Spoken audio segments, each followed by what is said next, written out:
So SIR is a process that is ongoing in several states across India. The election commission has announced for after Bihar was the first election where after a while the SIR was restarted. The SIR is not a special intensive revision. It is not. This is not the first time in India's history it is happening. It is something that is mandated by the constitution. And from 1950s, every decade, if you, I don't have the exact years, but every decade from 1950s, in a regular interval, this process has happened.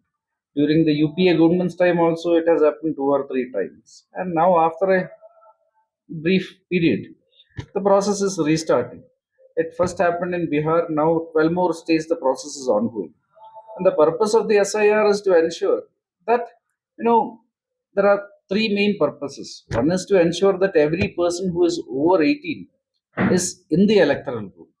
The second thing is to ensure that, whoever is in the electoral roll, their names are not duplicated, etc., etc. Because there are many situations across India where, there are multiple people who, because of many reasons, sometimes it is unwillingly also, like when you shift states or when you shift residences, etc., they find themselves in multiple electoral rules in multiple states. So these kind of things now it is linked to the Aadhaar and the electoral ID also. So it is to ensure that one person has all the people who are over 18 has a vote.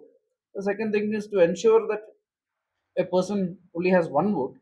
And the third thing is to ensure that only those who are eligible to vote can vote, which is that finally in Indian constitution, only a citizen of India can vote.